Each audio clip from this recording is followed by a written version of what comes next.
Oui, Président, moi je vais juste dire deux mots. Je ne vais pas rajouter des nouvelles choses, ce qui a déjà été dit.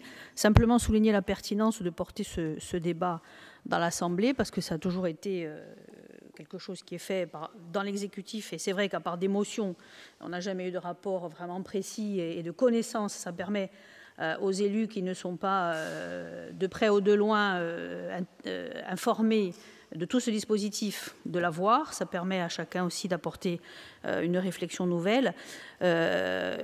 C'est intéressant, c'est l'état des lieux et surtout ça pose la question de comment on aménage le territoire aujourd'hui par rapport à la déprise agricole, par rapport à la déprise de l'espace. On l'a vu au feu de la Balagne quand vous voyez des photos sur ce mont Saint-Anne et on voit toutes les terribles et ces murs. Voilà, aujourd'hui il y a une autre façon de faire de l'agriculture.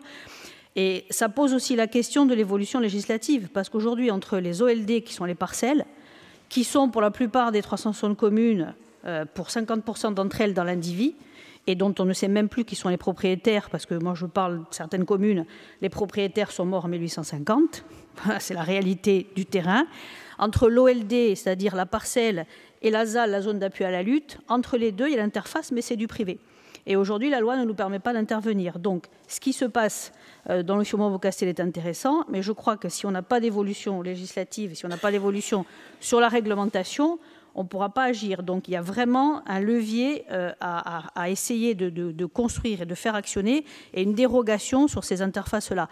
Parce qu'il y a des solutions que l'on peut apporter à la parcelle et à la ZAL, mais entre les deux, il y a un vide juridique qui ne nous permet pas d'agir et pourtant, c'est là aussi qu'il faut agir. Voilà, donc, porte à la réflexion et au travail qui va continuer par rapport à cette initiative prise à développer et à développer aussi la réglementation.